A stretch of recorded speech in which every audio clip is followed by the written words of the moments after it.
Again, welcome and thank you so much to coming out for this program this evening.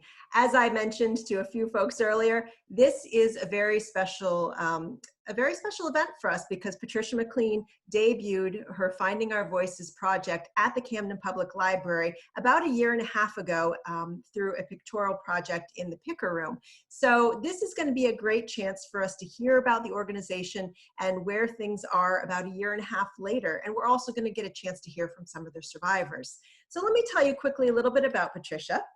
Patrisha McLean, a photojournalist and human rights advocate, is the founder and president of Finding Our Voices, the nonprofit marshals survivor voices and community creativity to educate everyone about domestic abuse, erase the stigma and shame for the victim, and help girls and women avoid, recognize, safely leave, and heal from dangerous intimate partner relationships.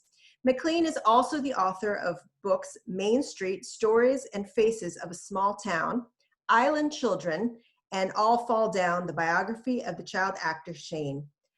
So without further ado, I would like to turn the program over to Patrisha and the survivors who she'll be introducing. And again, I thank you all for joining us this evening. Patrisha?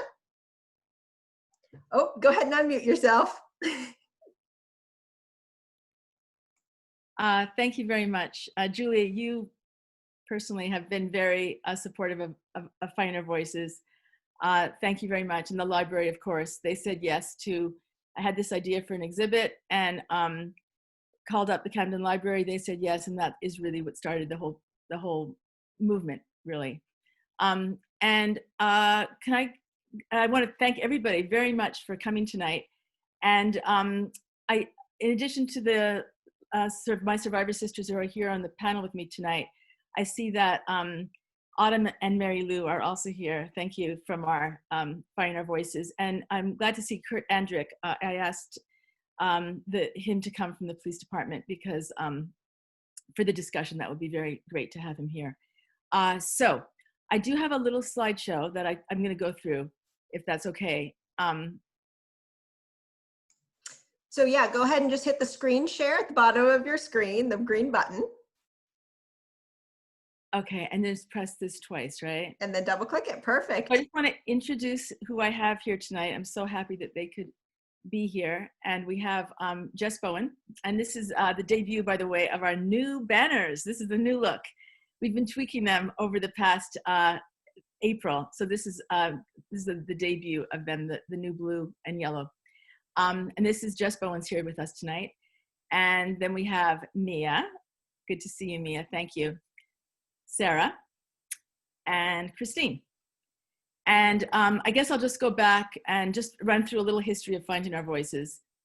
So Valentine's Day, we had the exhibit February, and Valentine's Day, February 14th, was the, I guess, the reception. And this is putting the exhibit up, Kate and Megan hanging the show.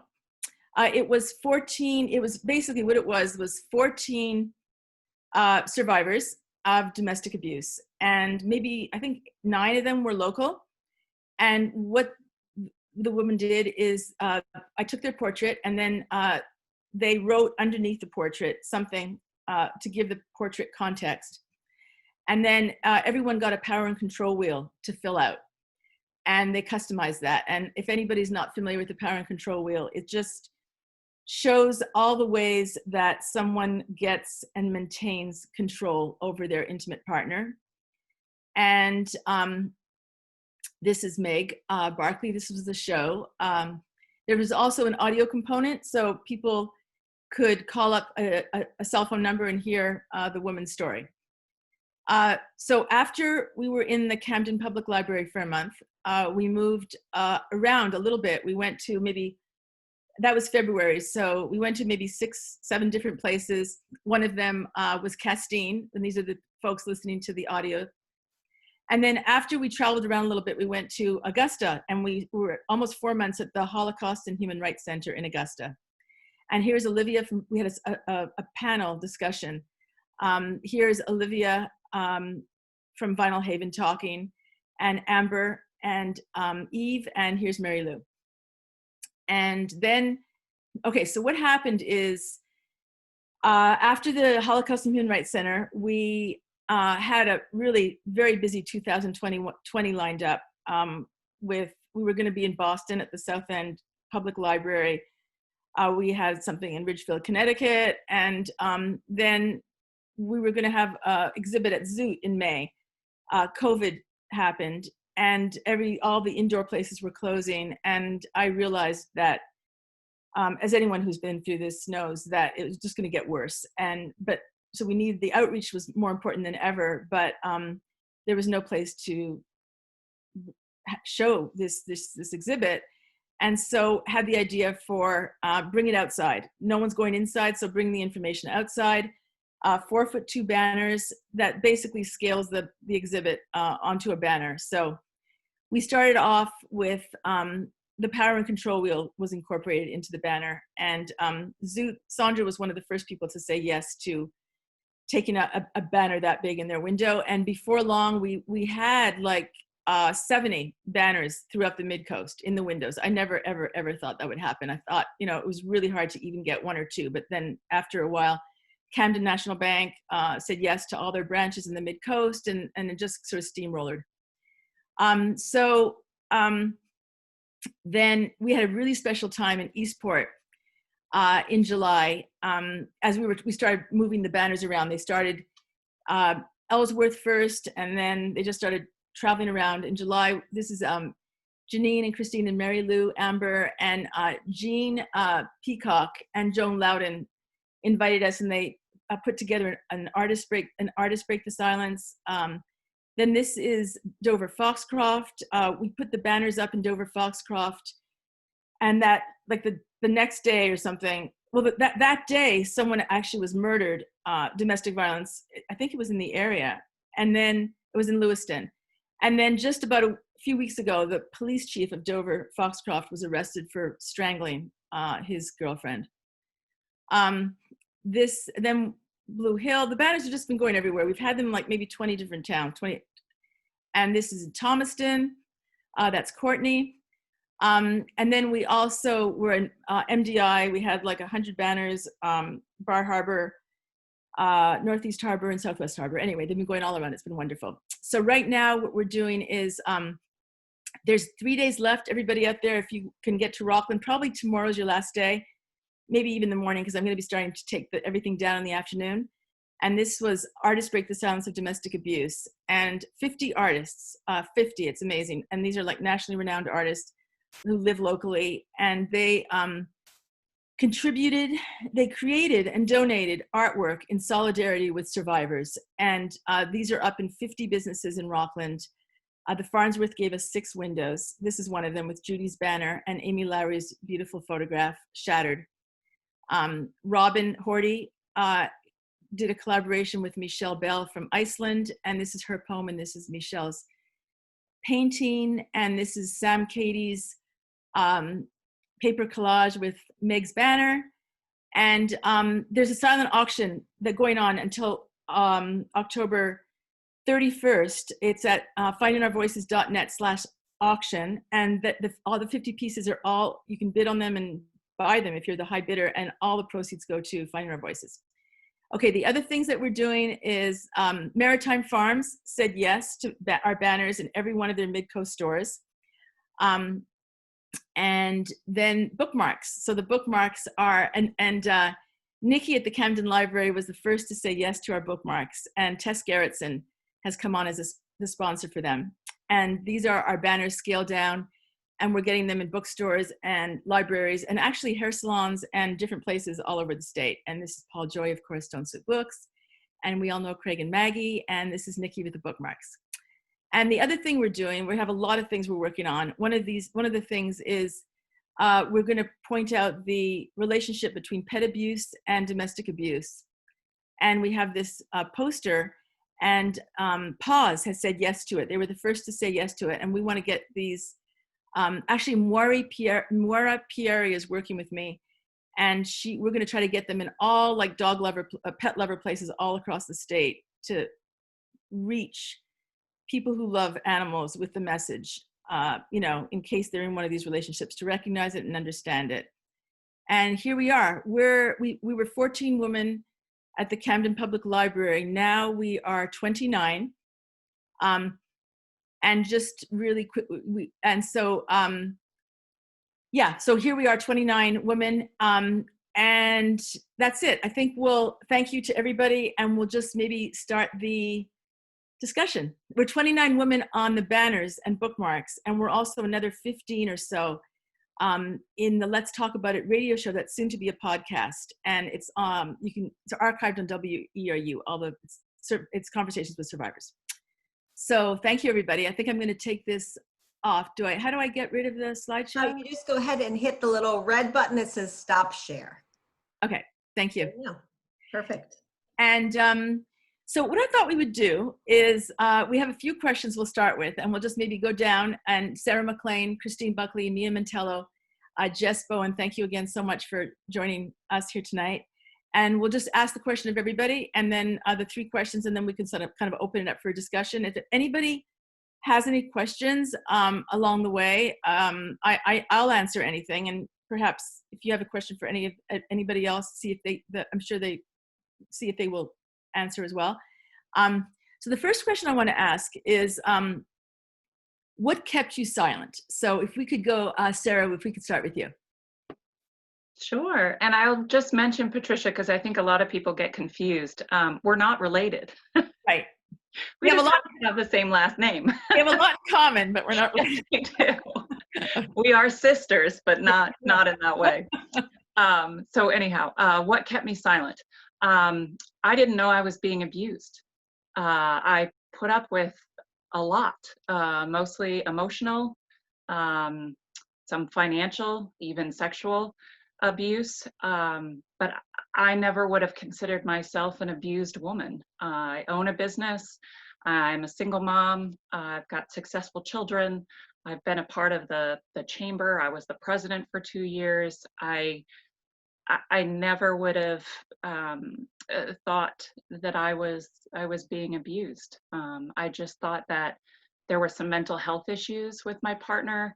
I thought perhaps that he was undiagnosed bipolar. And gosh, if my mother or my children or my sister had been diagnosed bipolar, I wouldn't walk away from them. Why would I walk away from this relationship simply because of a mental health issue? And I just didn't know. Thank you, Sarah, very much. And Christine, what kept you silent? Oh.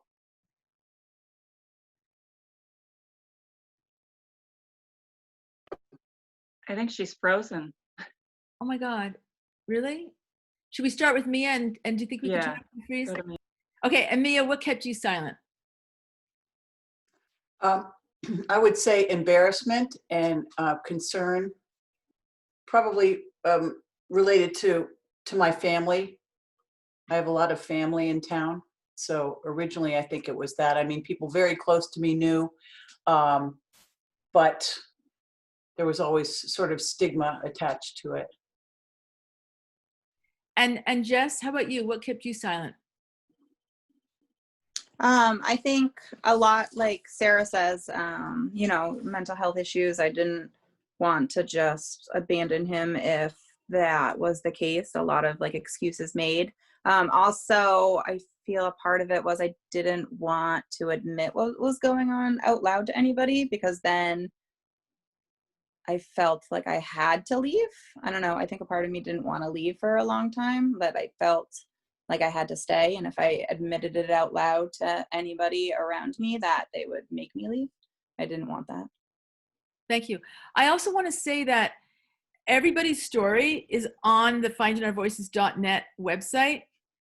Sarah and Jess and Mia are on radio shows, and Christine is also on a radio show and has Let's Talk About Radio Show, and also has an audio segment. So we could hear more of everybody's story on the website. And thank you, Jess. Is Christina okay? Is she? You should be back now, yes. I think I'm back. Okay. Can you hear me? Yeah, Christina, I can hear you. I can't see you. I can hear you. You can't see me. Oh, my computer isn't really cooperating. I can see you now. Oh, good. So Christine, what kept you silent? I also didn't really realize I was in an abusive relationship for a long time. I also, he would always tell me it's because he'd had so much trauma in his marriage and his childhood, and there was always an excuse for what was going on. And I also thought that I was helping and supporting and just sort of minimizing what was going on in my life. Sarah, could you just tell me how long ago the relationship was, when it ended, how long it lasted, how long ago it was, and when it ended? So we were in a relationship for 4 years. It ended just over 3 years ago. We've been in court ever since. So I'm still not completely out of it, away from it. But I do have a protection order. I have nothing to do with him unless I have to. And what's the court activity 3 years running? Why you're still in court? Everything from, he's filed motions and appeals, and he's opposed every protection order. It's just been a long, tumultuous process. He's using our child as a weapon, and finding ways to continue to be abusive. He can't get to me physically, but he can get to me financially. He can't call me names to my face, but he can file motions in court and make me face him. So it's basically legal abuse. Yes, absolutely legal abuse. And Sarah, why did you decide to break your silence, and when did you break your silence? Publicly. Publicly. Yeah, I guess I didn't really make that decision. It was made for me. I know your story is similar, but more worldwide. Mine just happened locally. It was on the front page of the paper. He was arrested for putting a tracking device on my car, and we went to court, and then he was sentenced to 20 days in jail. And so both those occasions, the arrest and his sentencing, he was on the front page of the paper. And it never said my name, but of course it's a small town. So anybody who knows him knew we were together, knew we had a child together. It kind of happened for me. And since then, I will tell the world, because I'm absolutely frightened of him. And the more people that know, the more people that have my back. And so the more people that are watching out for me. As soon as it was in the paper, is that when you just decided to tell everybody, basically? Not anybody, but anybody who asked or something. Yeah, not at first. At that point, I was telling close friends and family. And I know you had even approached me and asked me to join Finding Our Voices, and I wasn't ready. Yeah, when I first talked with you about it, you really weren't talking about it. Yeah, it was too much to process. It was too much. I mean,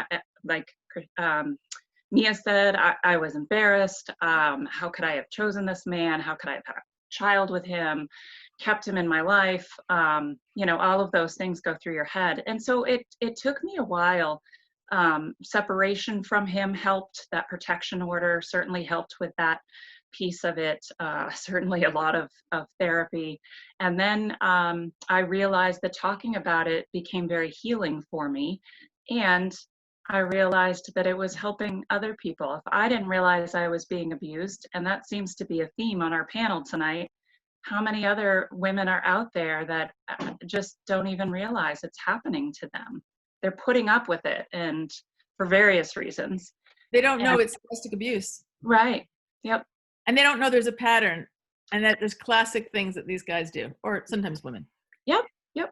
And Mia, could you tell us how long ago the relationship was and how long you were in it for? 40 years. 40 years ago. 40 years ago. Wow. Yeah, I was only 3 years old. No, and I was in the relationship for about 3 years total. And when did you break your silence publicly? Well, in some ways there was some public breaking the silence because, again, newspaper things and small town things. So, Oh, it wasn't the newspaper? There was crime reports in the newspaper? you know, it's really hard to remember that part. I can't remember if they reported on PFAs or domestic incidents back then, but it's just that the town was small. It felt So- like it was in the paper if it wasn't. Yeah. So, and I just remember getting help from New Hope for Women way back then. And so it was Camden is where this abusive relationship was. Yes. And when did you break your silence publicly? Was it with Finding Our Voices that you decide that you actually came out locally with your story? In a big way, yes. Yeah. And why did you decide to do that? Well, I was actually stimulated by, we have a young friend who's really, who's very close to us, who is going through this right now, just getting legally disentangled from her husband. And she was thinking about speaking out, and I decided to speak out in solidarity with her. And I also decided to speak out because I thought about it for a long time, because I'm a psychotherapist in the area, and I have been since 1996 when I moved back to Maine from going to school and working out of state. And so that can be tricky sometimes because therapists typically keep a low public profile and maintain a certain level of neutrality as much as they can in the community. And so I had to think about a lot of different things, like, would anybody in my care be triggered by this if I went public, if they heard me on the radio or saw my picture? Is anybody in my care currently in such a situation? And could that make things difficult for them? There are so many different things to think about in terms of the reasons why therapists usually keep their personal life personal. For example, you know, on social media, I have a made-up name for exactly this reason. I have a different last name than my husband, which is just preference. I have a different last name than my family, and so I have a little bit of anonymity. But again, the town is very small. And for instance, domestic abuse advocates, for the most part, don't talk about the fact that they're victims, at least not to the people they're giving therapy to generally, or they're helping. Right. I think that's the basic rule. Right. Thank you. And Jess, can you tell me how long ago the relationship was and how long it lasted? It was about 11 years ago, and it lasted 2 years. But it was not in Maine or Camden, right? No, it was in Massachusetts and Rhode Island. And when did you move to Camden or to the mid-coast? Maine. I moved here 9.5 years ago, 10 years ago. And Jess, do you want to say what you do locally, your profession, or do you care to say? Yeah, no, that's fine. I'm a nurse at the pediatric office. In which hospital? For Penn Bay, at the pediatric office. And so why did you decide to break your silence? Or when did you break your silence publicly for the first time? Publicly with you, with Finding Our Voices. And you reached out to me. You sent me I did. And it said that you would like to be part of it. Yep. And what prompted that? I had been seeing the banners around, and then I worked with Olivia. Olivia, who's on a banner. Yeah, and she was on one of the banners. And I don't know, it's something that I think I definitely feel strongly about and advocating for, because I didn't have a voice for such a long time. I think I kind of wanted to take back some of that power and hopefully give power to other women. Do you think a lot of people in town knew that you had that relationship? Did you have your no, I think very few people. I'm not from here, so I still had a little bit of anonymity. Were you and Olivia talking about it? Did Olivia know that you had also been through it? She, after getting to know her, yeah, we talked about it a little bit. Mm-hmm. Thank you. And Christine, could you talk about how long ago the relationship was for you and how long it lasted for? Oh, was Christine frozen again? Christine, if she's frozen, she can sign off and sign back on again. I'll keep an eye out and make her co-host again. Okay. And then I'd like to talk to everybody, see if everybody could just tell me, what has it been like to break your silence? in town. You're all have, Sarah, you're at Global Packing and Shipping. Mia, everyone knows you. And Jess, people know you. And maybe talk about how people know you in different categories, kind of, and then how it affects all those different aspects, and just basically what it's like since you broke your silence, what it's been like for you. So I think, different aspects. There's the family aspect of it. I come from a really big family in this area. And then certainly there's the work and the chamber, and then,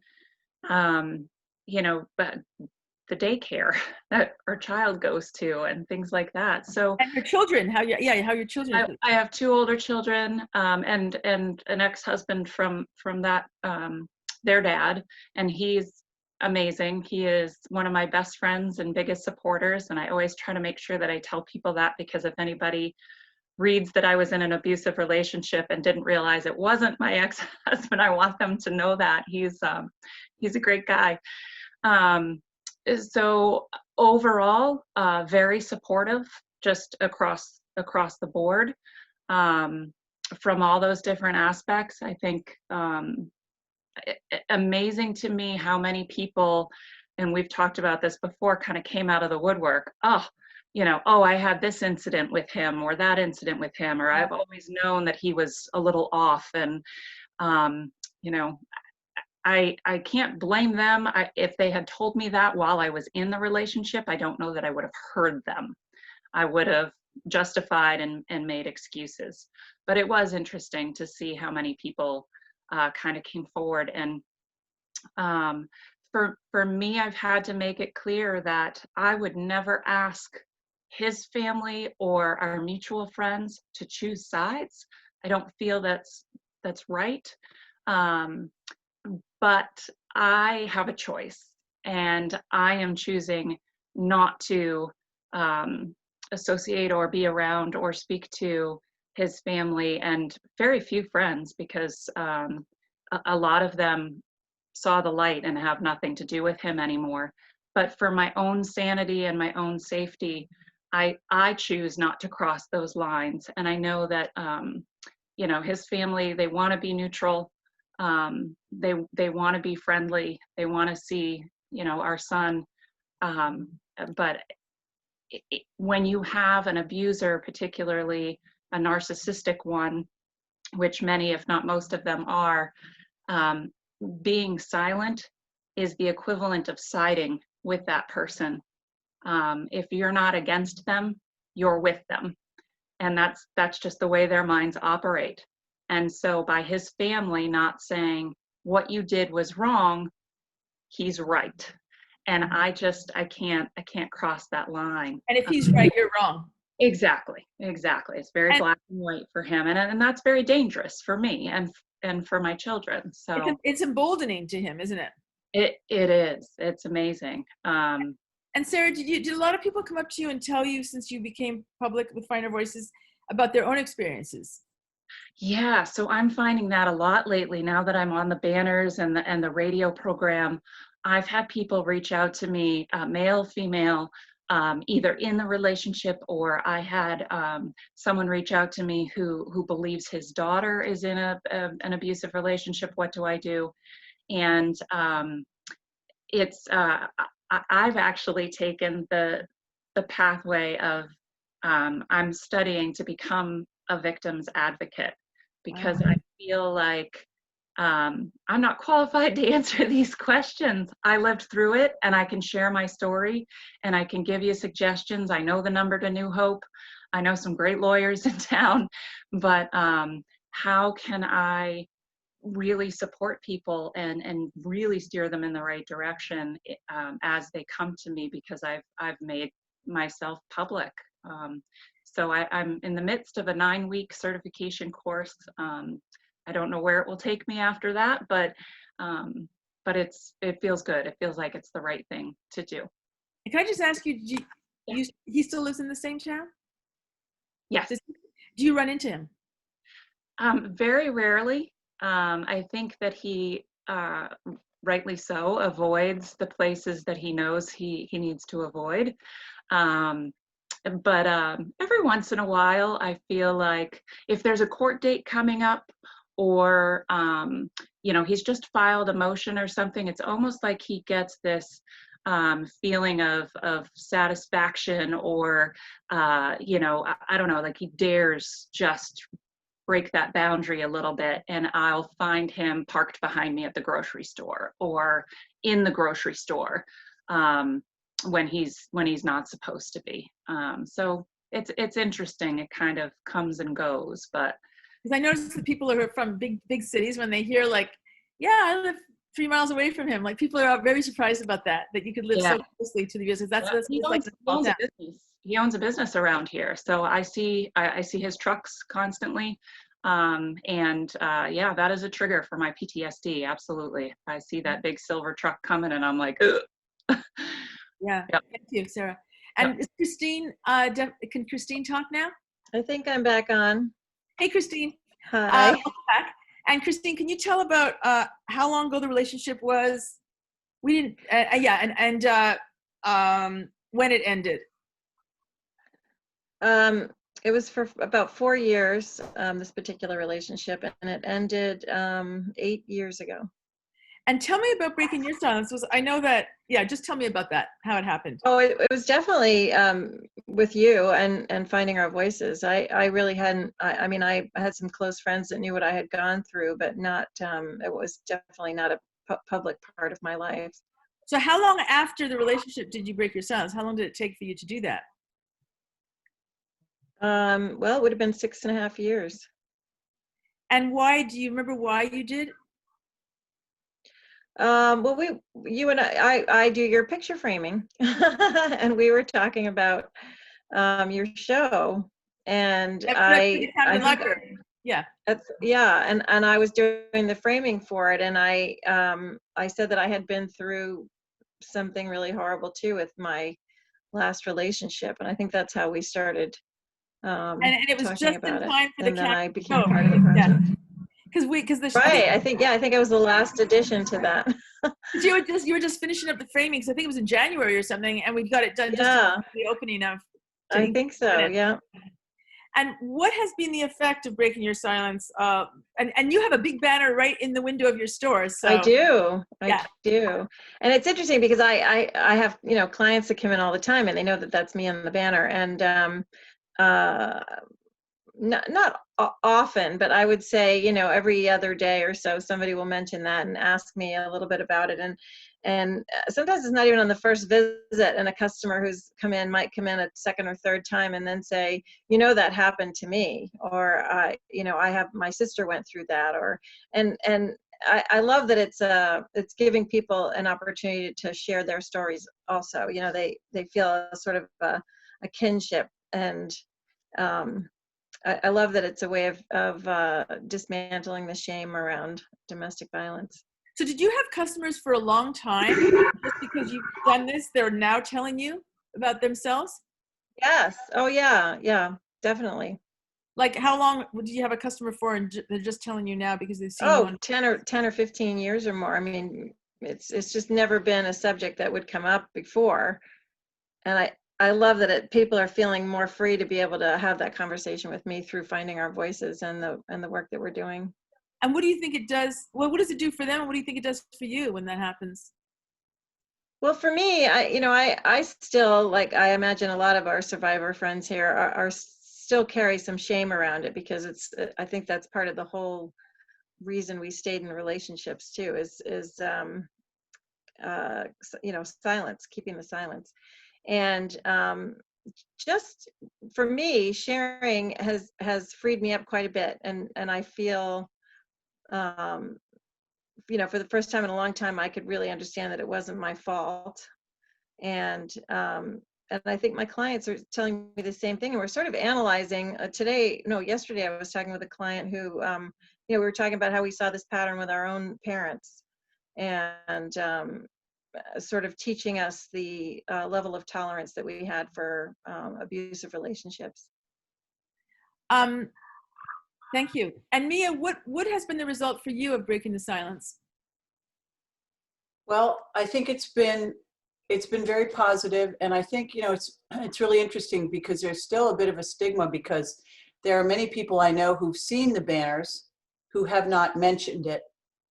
And then other people, interestingly, will. For example, our lawyer, we had occasion to talk to our lawyer about something about our wills, and he said, oh, I just want to tell you that I've seen the banner, and I really think that's a wonderful thing. So that's been a positive. And I wanted to say something, you know, in relation to what you asked Sarah and some other people about small town and people supporting and shame and reasons for people keeping quiet. I remember a few years after, maybe 2 or 3 years after my divorce from the abuser, being at one of my brother's houses and seeing next to his telephone a pad of paper with my ex-husband's name and number written on it. And I said, why do you have this? He said, well, I was thinking about getting him, you know, to build a house for me, because my ex-husband was a builder, builds a specific type of house, post and beam house. And I said, are you kidding me? He put me in the hospital. You would really consider hiring him to build your house? And I just remember that being so shocking, that somebody in my own family who knew what had gone on was actually willing to forget about that. And that's why I think, for me, it's so important when I find out that this particular restaurant owner is an abuser. No longer do I patronize that restaurant. No longer does anybody in my family, you know, my immediate family, no longer do we sell the products from our farm to that restaurant or business. I think people really need to vote with their pocketbooks and with their behaviors and actions, especially in a small town, when this kind of thing becomes public knowledge. And what would you say if someone said to you, well, it's a he said, she said? I'd say there are an awful lot of people who saw me, you know, after incidences of domestic abuse. And, you know, I was photographed, I made a visit to the hospital. Yeah, it's for sure. But did the family member try to sound like he wasn't sure, but he knew you were in the hospital, so that's not even the factor. He wanted this particular kind of house built. Yeah. So. And Mia, can you tell us some more about what it was like in a small town? Because he was, you know, going through it as a young woman. It was just shameful, and it was lonely. I mean, I remember having to go around town at a certain point and tell certain people, by the way, I'm no longer connected with this person, so I know we owe money for our last auto repair, and I'll pay you this much every week, but my account and his are no longer connected. And when I was going around and telling people these things, I was visibly, I mean, I had bruises on my face. So people were just shocked and horrified. And but did they say anything? You know, not in the kind of a way you would hope. And so that must be validating for you now to be speaking out and having it out in the open when it was kept quiet, when it shouldn't have been for so long. Yeah, but it's interesting to note. I mean, some of these folks are extremely brave, because this is so. After that all happened, a few years later, I moved away to go to college and graduate school and start my career. I was a couple states away, and then I was back, and a lot of years have gone by. I think the people are exceptionally brave who are still dealing with the abuser, seeing him regularly, who have a child or children with the abuser, who feel incredibly vulnerable. I mean, I'm in a pretty safe position, all the way from where I live to who I'm married to now, to the amount of distance and time between those events and now. Although I did have passing thoughts about, could this person come back around and try to cause harm when he sees the banners? But I feel safe enough. There are other people that are being braver than I might be able to be, because it is so fresh and recent, or they have to communicate with this person in one way or another because they have a child together or children. Yeah, like Sarah was talking That's really brave. And then just before we go to Jess, hope, Mia. What? You give us hope. Thank you. We actually had a question come in that is relevant to the parent discussion. Someone has asked, if the parent of your kids is the abuser, how do you address this with your kids, young kids and adult kids? And addressing breaking the silence or breaking the abuse, I wonder. They didn't clarify that, but they just want to know, how do you address the abuse, I guess, with your kids? Does anybody, could anybody, before we get to that, since we're still on silence, is that okay? Can anybody say anything about if the kids were a factor in your breaking your silence, if that might have hesitated because wondering about how your kids would react? And you all, any of you want to speak up? Anybody here, of the participants? Well, my older two children, Can you hear me? they're much more aware of what's going on and what was going on during the relationship. And so I'm proud to show them what I'm doing. They love to go through town and go, look, Mom, there you are on a banner. My friend's daughter came up to me and, well, actually, they were walking through town and saw it, and she recognized me and she said, Mom, if she's on that poster, that means she's a warrior. And her mom told me that later, and I was like, see, I think, you know, we need to start talking about this younger, and it needs to be age appropriate, absolutely. But the power and control wheel in a high school health class, why not? Absolutely. Oh my God, so true.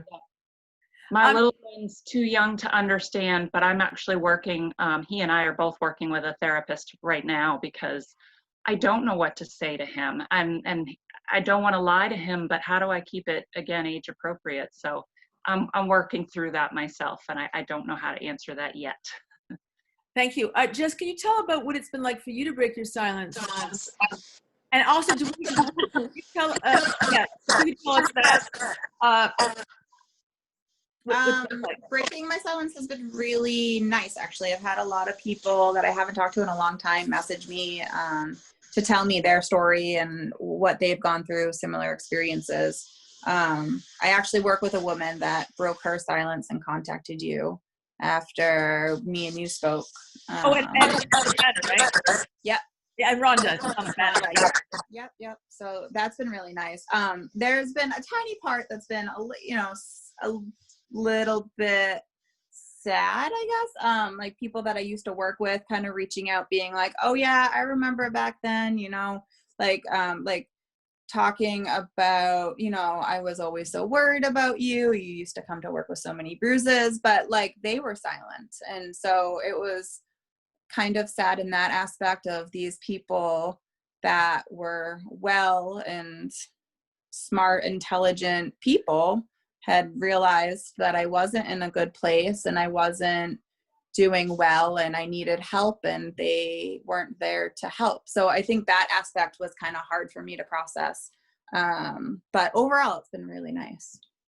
Has anybody asked you for help? No, I don't think anybody that shared their story was going through it currently. It was a lot of past stuff, but it was nice to kind of relate to people I haven't talked to in a long time, and just for them to, feel comfortable breaking their silence with me. And what is it like to see your banner around town? What was that? What is it like to see your banner around town?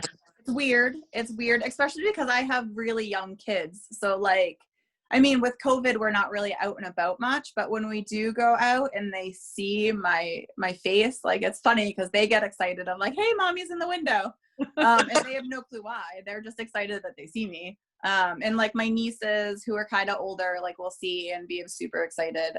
It's weird because I don't know, I'm not normally out in the public that much like that. But it's been nice. And again, like it's really been empowering to be able to do this. And also, one thing that you've kept to yourself for a long time, is that sort of a load to be carrying inside and being silent about? Do you feel it to be that way? Yeah, I think a lot of the shame comes with that. Like you bury that shame and that hurt and that, I don't know, there's a lot that go with it, and you just stuff it down and you kind of trudge on day to day. And I think like I was a not weaker person, but a quieter person, and like not stand up for myself as much as I do now because I didn't know how to, and I was afraid of what would happen if I did.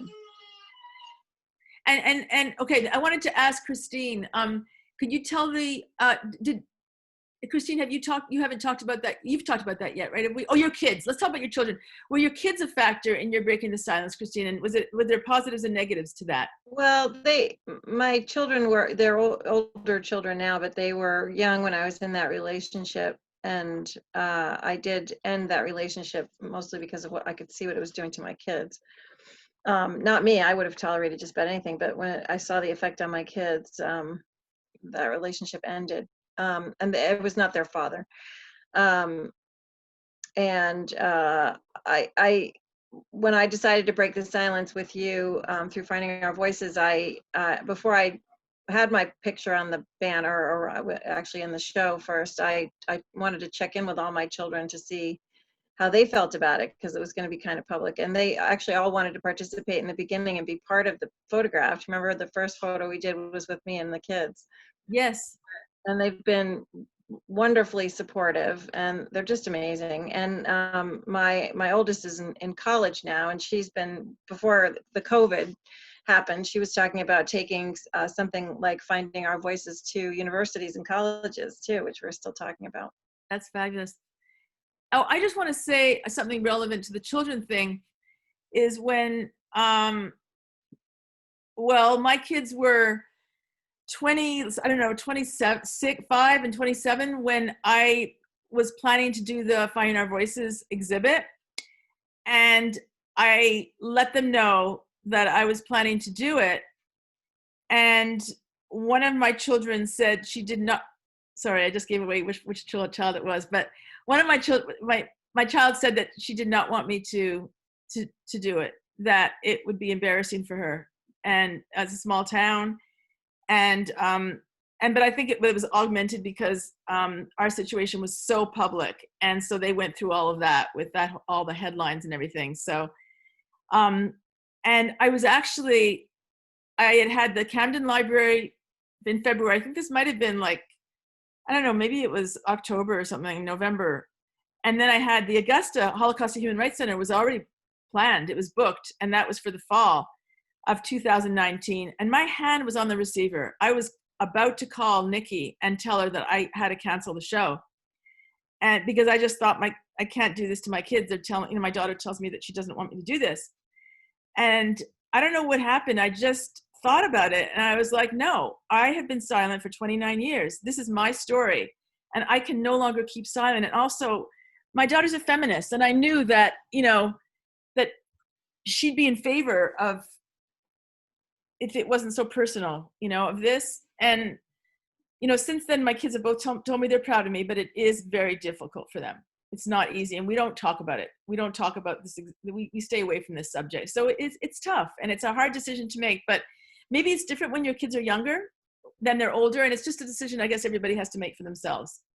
And then, we have, is there anything else that why don't we open it up, and if anybody has anything they want to bring up of the panelists, and also questions, and anything anybody wants to add to any of the silence part. First of all, does anybody, the panelists, want to add anything to these questions, or anything else that they want to add? I do see one thing in the chat, Patricia. Jamie asked, did you ever think that you were the issue? I was always told things were my fault and that I was the abuser. And Jamie, I think it's a very common theme in abusive relationships, and you get that narcissistic personality. There's a lot of projection there, things that they feel they're putting back on you. And my recommendation is a book called Why Does He Do That? That book saved my life, and I think it gives a lot of insight to that type of personality and how they can turn things around on you. Yeah, these are classic things. Jamie, this is absolutely classic. And that's why I think findingourvoices.net, if you go on the website and you listen to the women's stories, there's 20 women that have anywhere from, like, I don't know, 4 to 8 minutes long. They tell their story. And you're just going to see the same pattern over and over again. You know, sweep you off your feet. They lie. They tell you everything is your fault. It's just, there's these classic things. And the power and control where you can see the same thing also. It's gaslighting. Gaslighting, yeah. Gaslighting. And I wonder, Kurt Andrick is here. And I just wondered if we could talk about the police for a minute, because in a small town, did anyone, well, Sarah and I both had experience with the police. And Mia, you too must have in Camden also. Could Mia, could you talk about, well, Kurt, could Kurt say something about what it's like what he sees in our small town with domestic abuse? Like, Kurt, you must go around and you see these people who you know are abusers, or you know you've been to their house over and over again. And sometimes do they present themselves in the community that people don't know? Or would you say that generally the abusers that you go to their house over and over again are like, look like abusers, and everyone must know that they do that? Kurt, you can unmute yourself. The answer to your question is not an easy answer. There's no kind of certain profile for an abuser. Anybody can be an abuser, any social class. I will say that when an arrest is made, that's made as a public document. The media has a right to know that information. As a police department, we do not share information about victims with the media or anybody else in the community. If the media chooses to obtain that information through the courts, through court documents, once they reach the courthouse, then that's sort of a decision for the media, how much they want to cover that particular arrest. So, I mean, we do see people who we've arrested often in the community. A lot of them,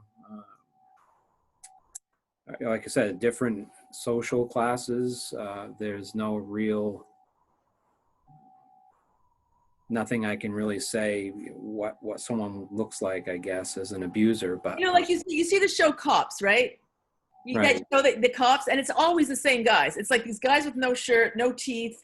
And it's always the same, that class, right? It's like the lower socioeconomic class, and there's a growling pit bull. But do you think that is a false, harmful stereotype? Yes, I do. I think, you know, abusers come in all different forms. Well, look at us on the panel, all us women. I mean, obviously that shows it there too, yeah. Right. I mean, it could be anybody. And sometimes the abuse, like what I've heard and what I've experienced in my 24 years here in Camden, is the abuse has been occurring for many years. Before you even hear about it, right? Correct. And let's talk about that. Do you find it hard to get women, because obviously you want them to break their silence for their benefit and their safety. Is you find it hard to, whatever you want, word you want to use, so that they will tell you what's happened? Is that a difficult thing? It can be. And sometimes we're not called to the home from the survivor or victim. It's a neighbor that overhears a disturbance, and they call 911, and then we're dispatched to the home. And then we have to overcome the victim's apprehension and fear. And like someone had mentioned, there's probably an embarrassment piece, and so you have to try to overcome all those different fears and try to get the victim to open up to you. How do you do that? What is the technique? What technique do you have to try to do that? Well, you try to reassure the person that, and I always try to say, as law enforcement, we can't guarantee any outcomes in cases. People should be very careful about guaranteeing any kind of certain outcomes. And oftentimes you don't want to give someone the impression that A, B, or C is going to happen.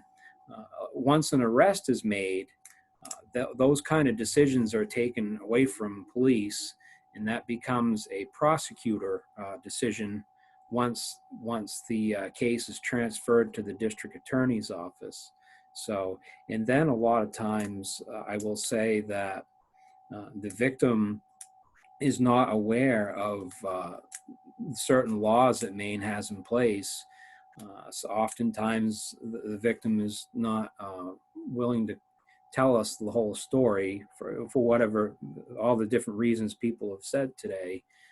And we do have to explain to the victim if we feel that that person has been assaulted, or if there's signs of an assault, we're bound to make an arrest by state statute. The legislature has given us that ability. So sometimes we make an arrest without the victim's support. Well, that happened to me. I was begging Jeff Boudreau not to arrest, begging him, and he made the arrest, and that is what I feel saved my life, and now that it got me free. So I'm really glad you have that in place. Do you think that the fact that the cops and courts thing is an interesting thing in the paper? Because on one hand, I like it. I circle, all the dismissals to see what's going on. But do you think that because of that in a small town, they know it's going to be in the paper? That's one of the reasons they don't want to tell you what's happening? Well, again, the police department, we don't release that information. But if there's an arrest, then it will be in the paper. Person, the offender, yes. That's what I mean. But do you think that in a small town that they know that if there's an arrest, that information will be in the paper, and that's one of the reasons they don't want you to make the arrest, and one of the reasons they will not cooperate with you? Sure, yeah, that's a valid reason. Sometimes that's mentioned, and it's another hurdle that we have to overcome, and all this is happening very quick. Like when we get a call to go to someone's home, it's very, very quick. Everything is happening, and people are very excitable. Victims obviously give us a lot of information quickly, and sometimes it's called an excitable utterance, where someone will call 911 and they list off everything that's happened to them. And we have to be careful and mindful to make sure to gather all that information through different evidence collection, whether it be audio recordings, video recordings, photographs. So we have to try to gather all that evidence in a short period of time when we're at that residence. Like you said, this may have been going on for 20 years, and this is the first time that law enforcement has actually went to this house. And do you also have homes? Are there, like I heard in Waldo County, they told me that there's some homes, and they may have said 50, that they go to over and over again.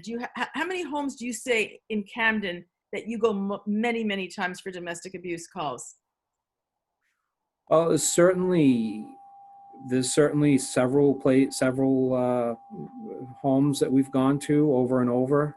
And is the woman always silent and never telling you anything? Not always. Sometimes it can't be determined what exactly happened because there's no sign of a physical assault. And then you have the suspect will give one version, and then the victim, the survivor, will give her story. And so, and a lot of times, just because an arrest isn't made doesn't mean that we don't feel like something is going on. We have to have enough evidence to make an arrest, which is probable cause is the standard for us to. That must be difficult because you leave and you know that the woman is not safe, but you can't make the arrest. It is, and we always try to leave advice there. We leave information for New Hope for Women. Oh, and we're talking to you about, we're going to find our voices talking to you about giving a survivor, from survivors to these women, just some from us, right? That they can leave with them also, which would maybe be helpful. Right. And so, and we often, one of the remedies sometimes is to separate the people. We're fairly successful in getting the people to separate. Like maybe they have a family friend or another family member they go spend the night at, and that will at least diffuse the situation. It doesn't solve the problem, but it diffuses the situation for that night. we have one question for you, and then I want to go back to the panel of women, if you don't mind. But when, as an officer, in an intervention, do you ever bring a psychologist? Do you ever bring a psychologist or social worker with you, as an officer in a DV intervention? Not typically, but what we can do, and we have done in the past, we do have access to 24-hour crisis workers. There's a crisis worker that's always available.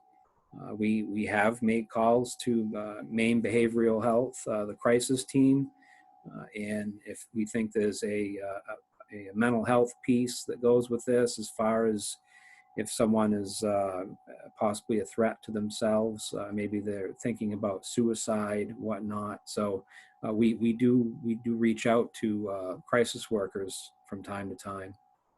Thank you. I just want to say that the police in Camden were extremely helpful to me. And is there anybody else on the panel where has any comment about the police, their experience with the police in our town?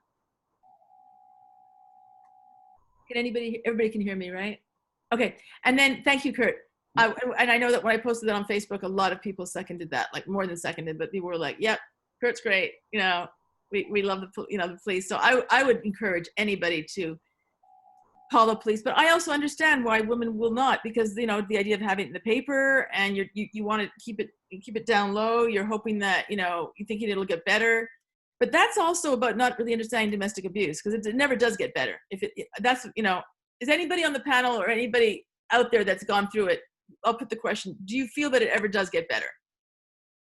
No, I feel like mine progressively got worse. Like, it started off with the control thing of like taking my car keys when I went to work and dropping me off, and needing to have my phone, so I didn't have my phone.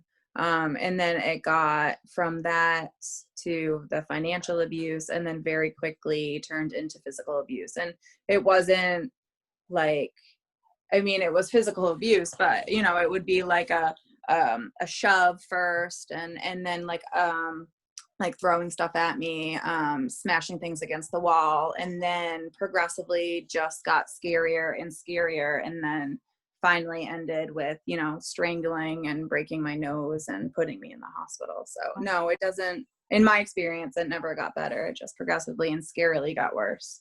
And did you ever think that you wished that you'd broken your silence earlier to somebody to get help and out of that relationship?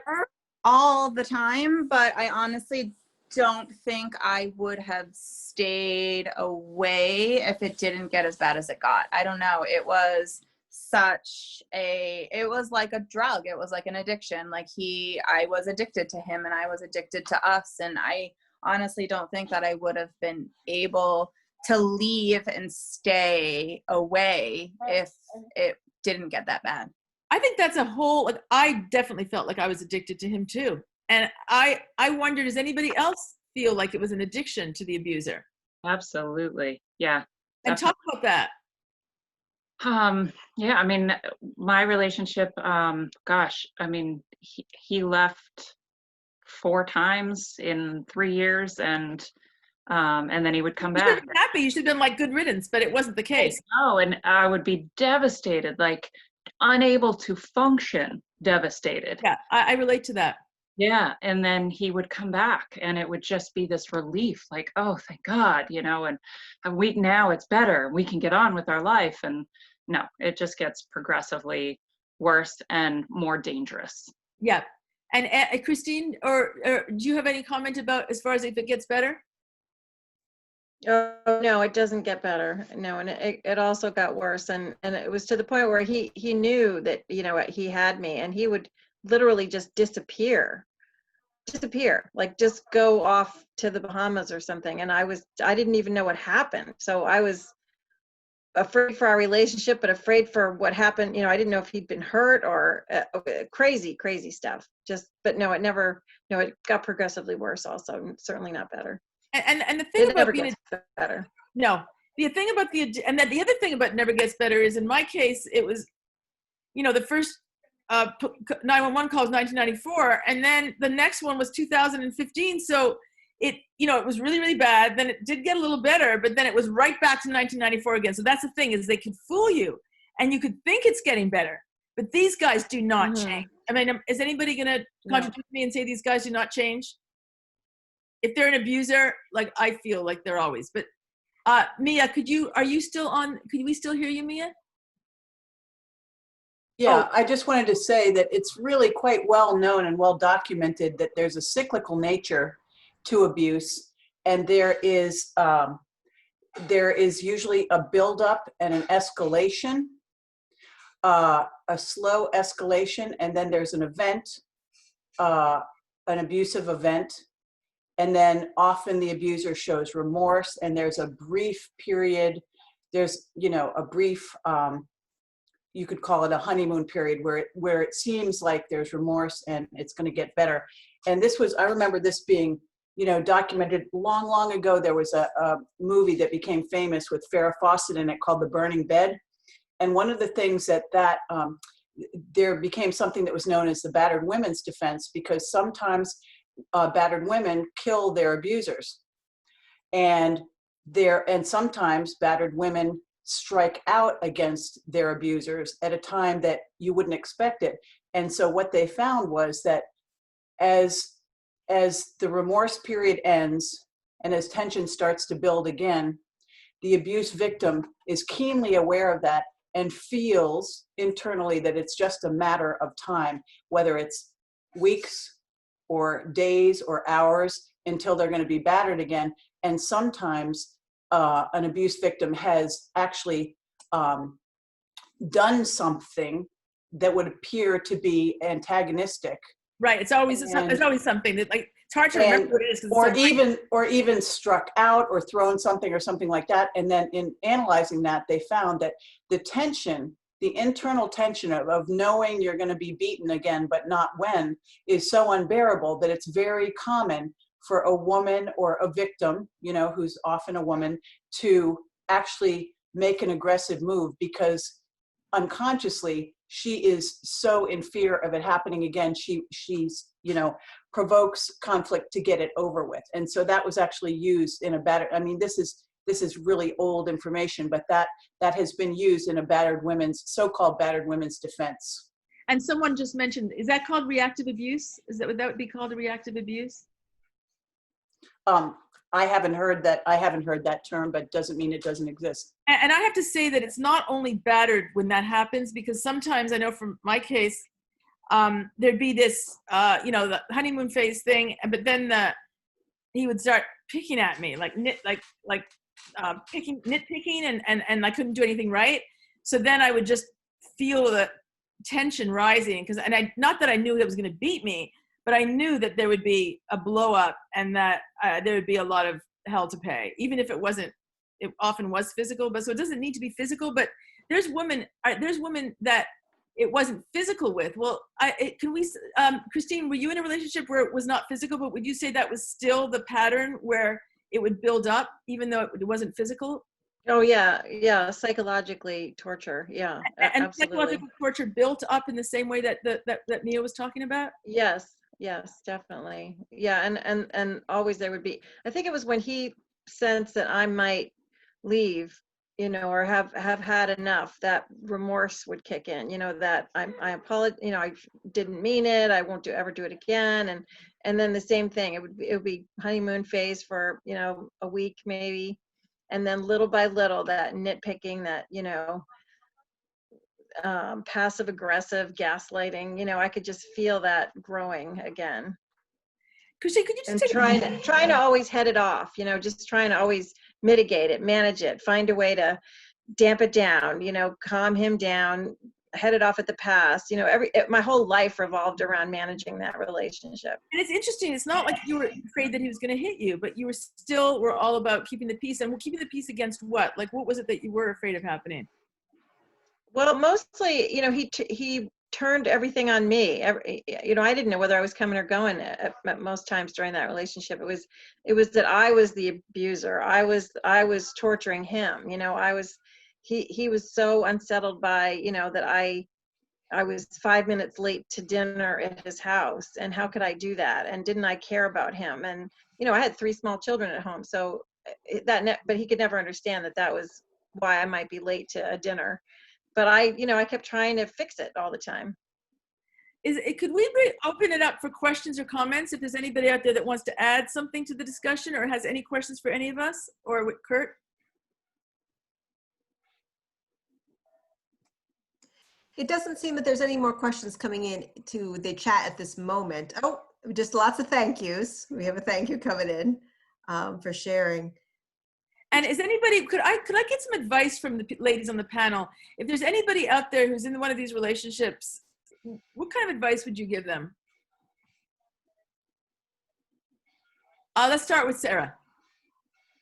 Gosh, so the book that I mentioned earlier, Why Does He Do That? Reaching out to New Hope for Women or your own therapist. It's hard to go to close friends and family who may know too much about you and your relationship, or maybe they don't know enough. So finding that third party person who can, kind of be objective and answer your questions honestly and give you sound advice. Thank you. And Mia, what would you say for any advice for anyone? Don't wait. It's not going to get better. Mm-hmm. And it's going to get progressively worse. And the violence is going to escalate. Most everybody talks about the first thing being a shove or something thrown or a slammed door. Or a slap in the face often. Yeah, it's just not going to stay at that kind of level. It's going to escalate. It's going to get worse. And again, the longer that you stay, the harder it is to get out. I mean, towards the end of my marriage, I developed these strange fears, things I'd never been afraid of before, like driving at night. I'd never been afraid of driving at night ever, but it's as if there's just this sense of doom and danger, and it can take a while to get your confidence back. My doctor, I had the same doctor for many, many years, and we joked about this because after I was always, 5'4" and 3/4" or something like that. And then for a period of time, I actually, every time I would go to the doctor and I would be measured, I was shorter. I'd lost 3/4 of an inch. And this is, I'm young, right? I'm like 20 years old. And then after my divorce, I gained back this 3/4 of an inch. And, I don't know whether that's standing taller or what that is, but it's just the longer you're there, the more it erodes your sense of confidence and self-esteem. And in some ways, the harder it makes it to leave.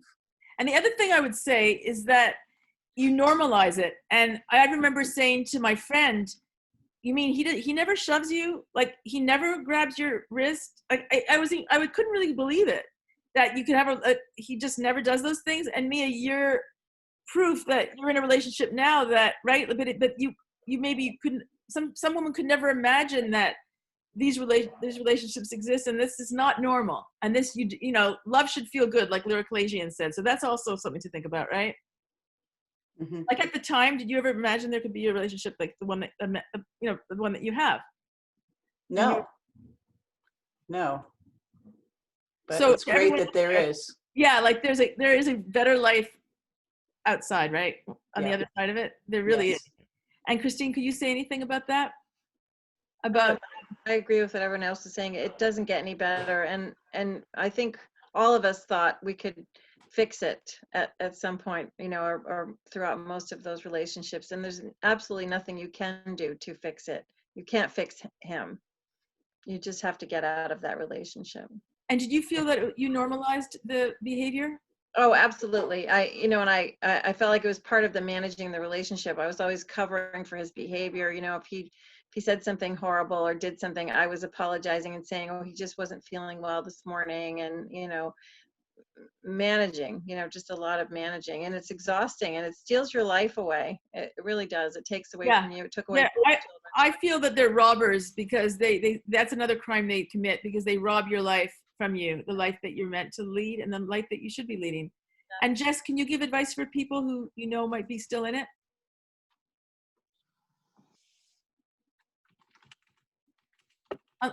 Unless Jess had to leave, do you think she did? I think she had a child in her hand.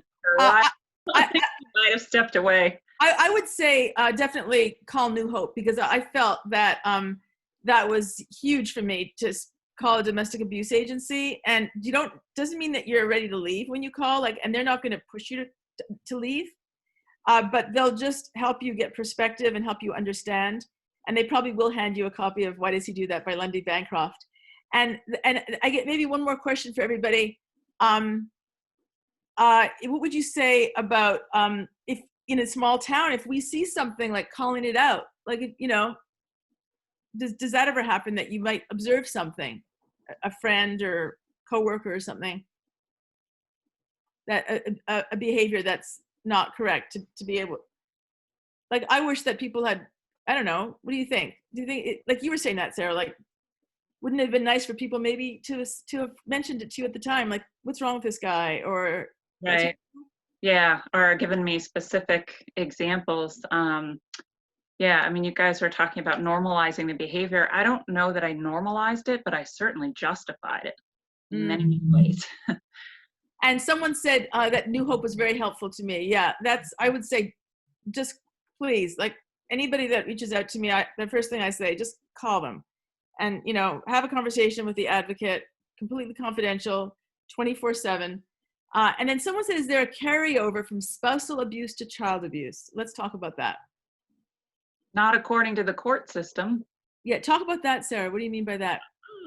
My protection order was filed. I filed it for myself and all 3 of my children.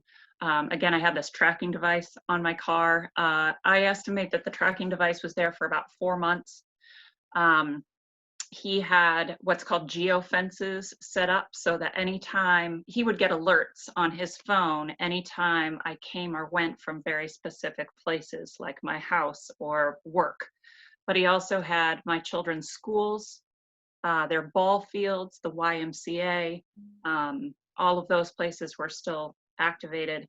And when the police department got the evidence from the company that sold the tracking device, it was about maybe a month or 5 weeks worth of the 4 months worth of information. And there were 1,500 spreadsheet pages of my location, how fast my vehicle was going, where I was. And I mean, it just sick, absolutely sick.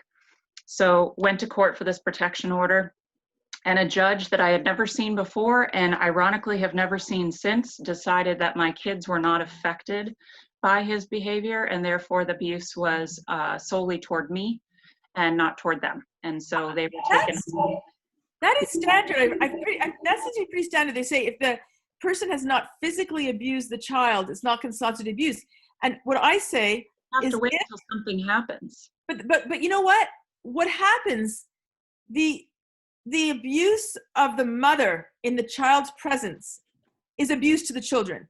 And one woman on my radio show just told me the other night, every night when he was beating her up, and it could be emotional too, not just physical necessarily. And she would say, please, keep it quiet or something. And she thought that the children never heard her. They heard everything, and children do hear everything. I think we try to tell ourselves that they don't hear it. Right. And so, and then women try to justify and say, well, he's a good father. He's not a good, he's abusive to me, but he's a good father and they love him. No, they're not, right? Can anybody echo that? How could you be a good father if you're abusive too? Right.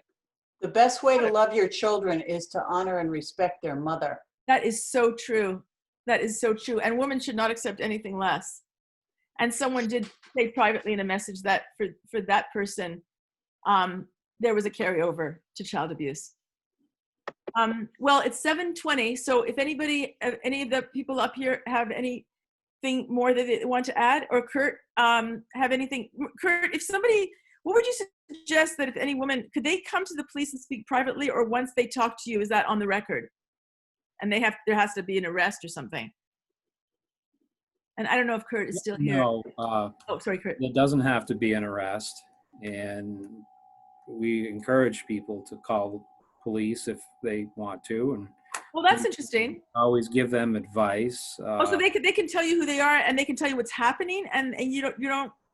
That would not necessarily have to make an arrest, but we can point them in the right direction. Oftentimes we would suggest going to New Hope for Women. If the situation doesn't require immediate action, meaning an immediate arrest or something, we sometimes suggest the protection order is a good way to go. And so, yeah, I mean, the hardest thing I think maybe is to make that first phone call.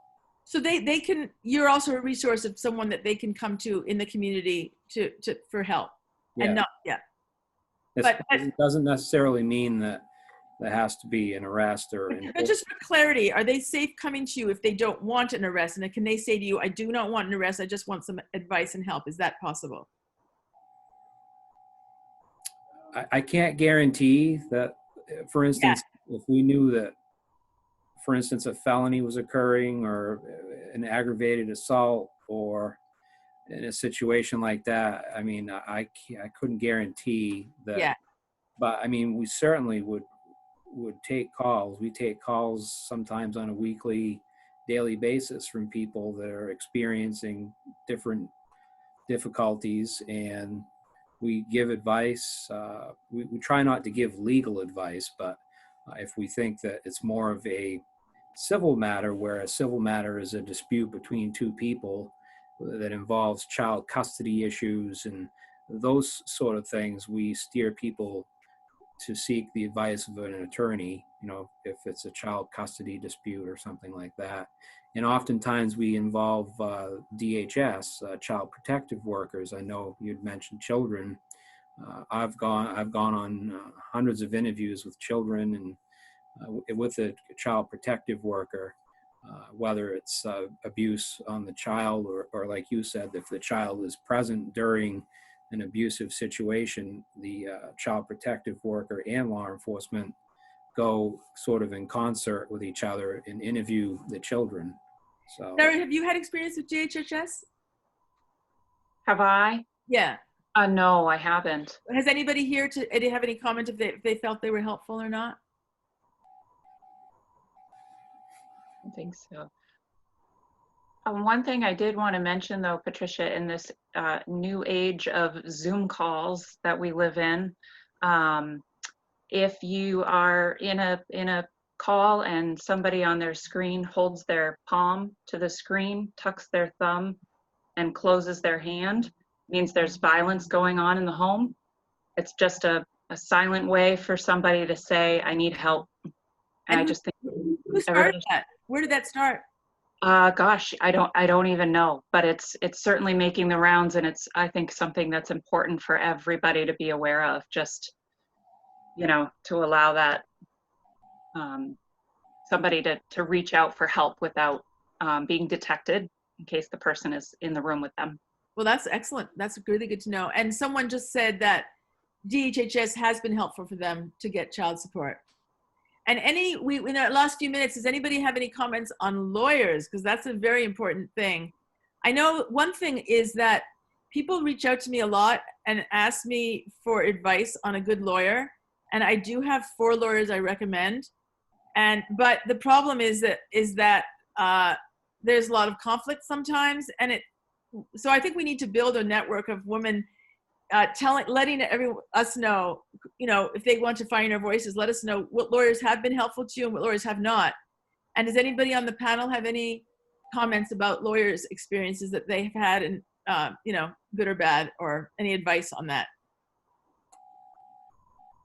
Yeah. I recommend having one, even if it's the criminal process. If you're just the victim and you're not part of the process, right, still having a lawyer with you is extremely important, because they know the system, they know the terms, they know.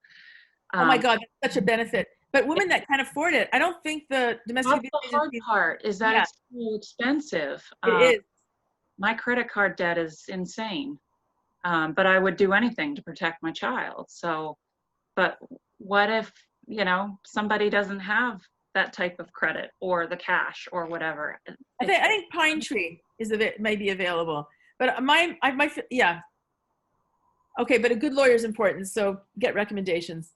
Okay, I've been trying to say goodbye for a while, but if anybody, last chance for any questions or comments from anyone. Well, thank you for this opportunity, Julia and Nikki and everybody at the library. We love the Camden Library, and so happy to be doing this tonight, and really glad that everybody is here, including everybody who sat in. And oh, the auction, yeah, 2 more days for the auction, findingourvoices.net/auction. So check out the artwork. 50 artists in 50 downtown businesses in Rockland. Patricia, thank you so much. And thank you, Sarah and Christine and Mia and Jess and Kurt and everyone who came this evening. Again, I want to remind you all that we did record this conversation. So if you would like to share it, you'll be able to find it by going to YouTube, and you can search for the Camden Public Library Program's YouTube channel. And we do encourage that you share it because it was very important information tonight. And again, Patricia, I think you are doing a phenomenal job keeping the conversation going. Thank you. It's just the way that your organization is harnessing community unity. It is so important, and just keep up the good work, keep up the effort. And again, yeah, more and more women stepping up. And Kurt, again, thank you for the police department, for Camden Police Department. It's a terrific police department, and I'm very grateful for it. And I feel they're very strong on DV and holding, justice and accountability. And thank you. Once again, Okay. Thank you everyone for joining us this evening. Bye. Bye. See ya. Thank you.